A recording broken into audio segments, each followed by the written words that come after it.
Good morning all of you. In software engineering subject, I start chapter 1, Introduction to Software and Software Engineering. In chapter 1, previous video, we learned the SDLC software development life cycle models. First is waterfall model, second is incremental model, third is RAID model. RAID means rapid application development model. Fourth is prototype model, and fifth is spiral model. Now today we learn component based development, CBD. The component based development model incorporates many of the characteristics of the spiral model. આમાં શું થશે કે જે બધી characteristic છે spiral મોડલની બરાબર એ શું થશે યુઝ થશે શેમાં કમ્પોનન્ટ બેઝ ડેવલપમેન્ટ માટે. It is evolutionary in nature, demanding an interactive approach to the creation of software. આમાં શું થશે કે એ શું ઇન્વોલ્વ કરશે ડિમાન્ડિંગ કે અલગ અલગ વસ્તુની ડિમાન્ડ કરશે બરાબર. ઇટરેટિવ એપ્રોચ એટલે નવા નવા એપ્રોચમાં ને એ રીતના શું છે આપણે સોફ્ટવેરમાં ક્રિએશન લાવી શકીએ, નવી વસ્તુ એડ કરી શકીએ. However, the component-based development model constructs applications from pre-packaged software component.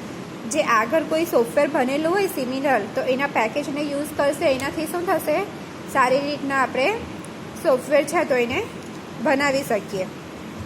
હવે શું છે the CBD component based development model incorporates the following steps. આ ફોલોવિંગ સ્ટેપ્સ આપેલા છે બરાબર, એ જોવાના છે. ફર્સ્ટ કયું છે available component base products are research and evaluated for the application domain in question.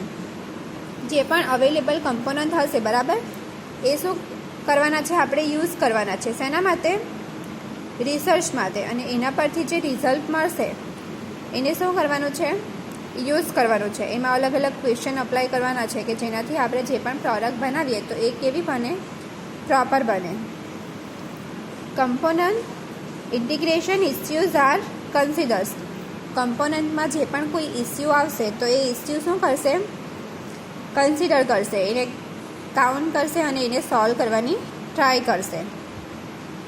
Third step a software architecture is design to accommodate the components.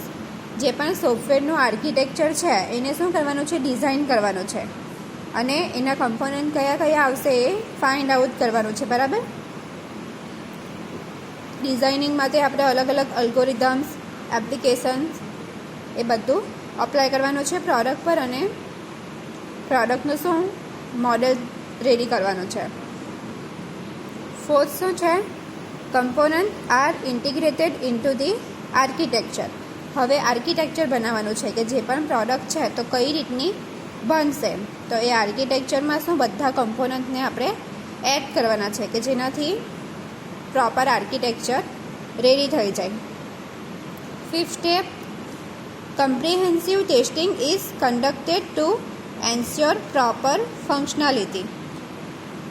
Comprehensive testing means જે અત્યાર સુધી જે બધી પ્રોસેસ થઈ છે આપણે આર્કિટેક્ચર રેડી કર્યું તો એનું ટેસ્ટિંગ કરવાનું છે કે જે ટેસ્ટિંગ છે તો એ પ્રોપર જે પ્રોડક્ટ બનાવી તો એ પ્રોપર છે કે નહીં. જો ટેસ્ટિંગમાં કોઈ એરર નહીં આવશે તો એનો મિનિંગ શું થશે કે આપણે જે પ્રોડક્ટ બનાવી તો એ પ્રોપર છે ને સપોઝ કોઈ એરર આવે તો આપણે શું એના ઓબ્જેક્ટ ફંક્શન્સ એ બધું શું કરવું પડશે ચેક કરવું પડે રાઈટ.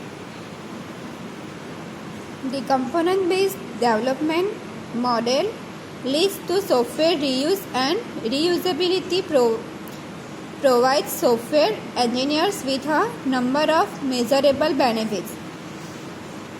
આમાં શું થશે કે સોફ્ટવેરના રીયુઝ માટેની રીયુઝેબિલિટી જોશે કે આપણે સપોઝ એકવાર સોફ્ટવેર બનાવી દીધું તો એવું નથી કે ફ્યુચરમાં કોઈ વાર યુઝ નહીં થાય, એ રીતનું બનાવવાનું છે કે શું ફ્યુચરમાં આપણે એને યુઝ કરી શકીએ. એન્જિનિયર છે એ લોકો ફ્યુચરમાં એને યુઝ કરી શકે. એનાથી શું થશે, એના નંબર ઓફ યુઝર્સ વધશે અને એના બેનિફિટ્સ પણ મળશે. પ્રોડક્ટના બેનિફિટ્સ છે એ શું મેનેજરને મળશે. બરાબર. આ શું છે, સ્ટેપ્સ હતા component base development મોડલ્સના.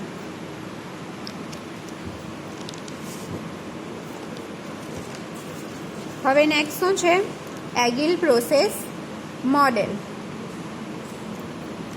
Agile SDLC model is combination of iterative and incremental process models with focus on process adaptability and customer satisfaction by rapid delivery of working software product.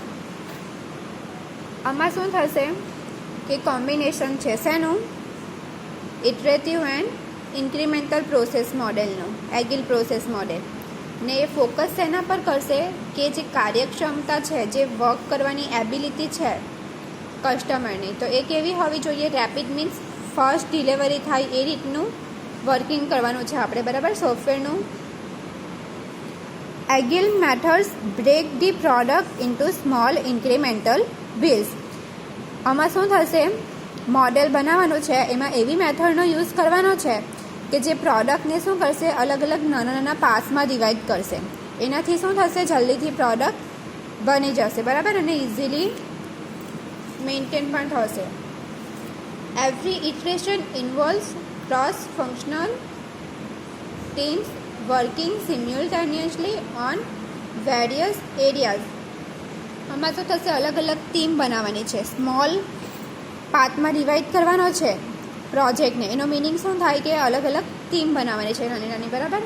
એ ટીમમાં શું કરશે, planning, requirement analysis, design, coding, unit testing and acceptance testing. આ બધા જે functions છે એ perform કરવાના છે. બરાબર. એ કોણ કરશે, જે આ અલગ અલગ ટીમ બનાવેલી હશે તો એ ટીમના મેમ્બર આ દરેક પ્રોસેસને રન કરશે.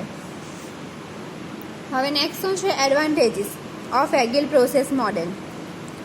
Customers, developers and testers constantly interact with each other.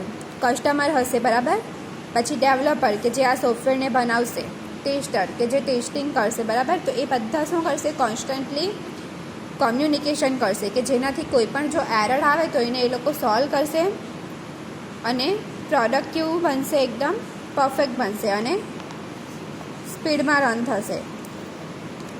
Close daily cooperation between business people and developers. જે પણ બિઝનેસના પીપલ છે, બરાબર, એ લોકો પીપલ અને ડેવલપર, આ જે બિઝનેસના લોકો છે અને જે ડેવલપર છે કે જે આ પ્રોજેક્ટને બનાવે છે, તો એ લોકો શું કરશે, ડેઇલી કોમ્યુનિકેશન કરશે.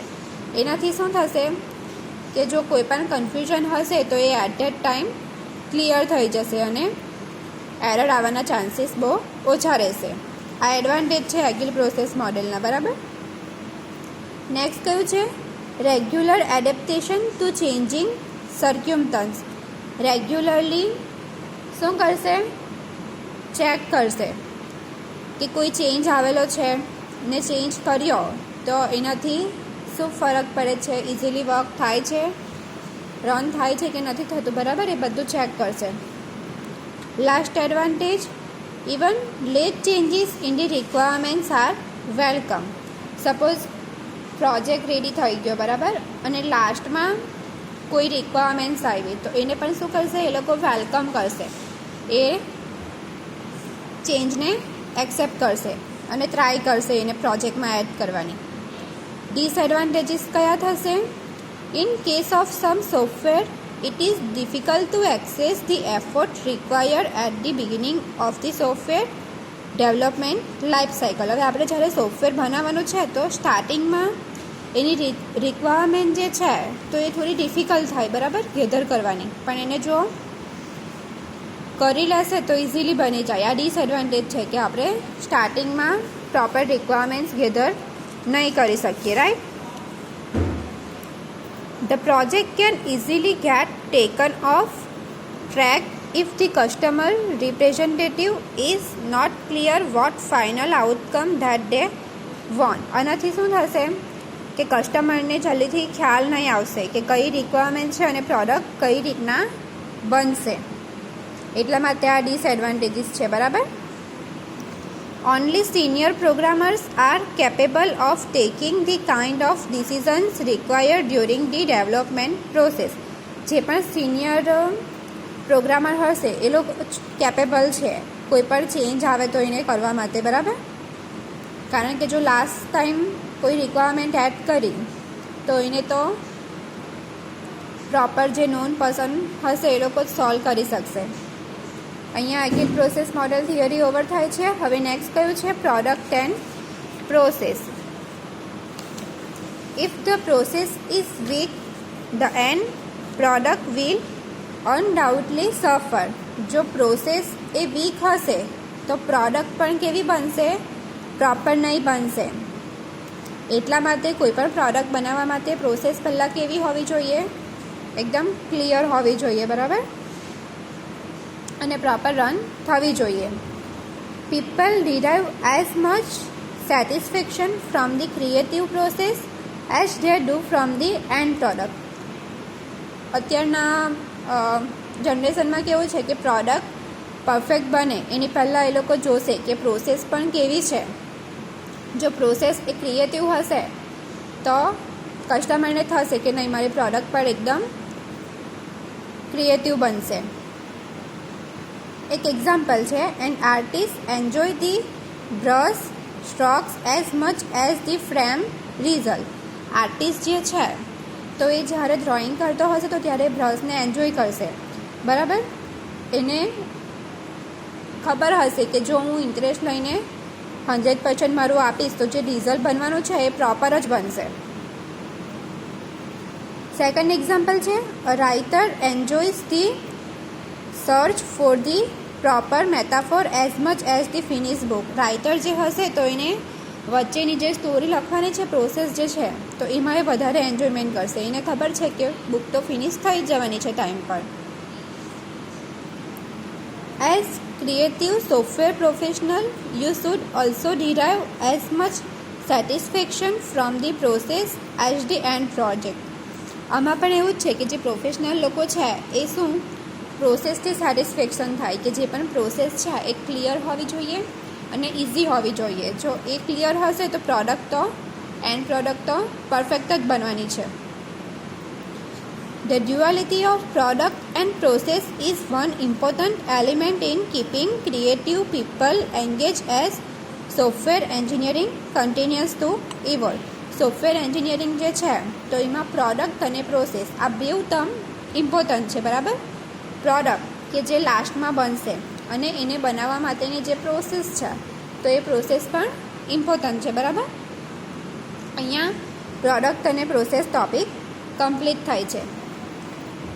પ્રીવિયસ વિડીયોમાં આપણે અલગ અલગ જે HDLC software development life cycle model છે તો એ 5 મોડેલ જોયા, બરાબર, જે મેં સ્ટાર્ટિંગમાં કહી ગઈ છે. આજે કઈ થિયરી જોઈ, કમ્પોનન્ટ બેઝ ડેવલપમેન્ટ CBD એનું બેઝિક જોયું, પછી એના માટેના સ્ટેપ્સ જોયા. અલગ અલગ 5 સ્ટેપ્સ આપેલા છે આપણને, એને આપણે ડિટેલમાં જોઈ ગયા.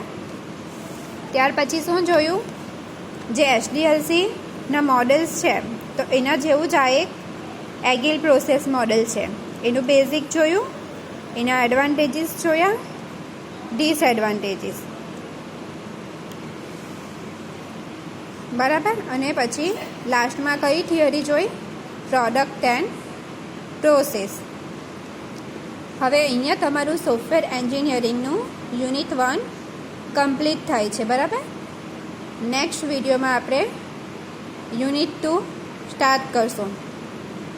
આ યુનિટમાં બેઝિક જ હતું, બરાબર. What is software engineering, software maths હતું, સોફ્ટવેરની કેરેક્ટરિસ્ટિક્સ જોઈ ગયા આપણે,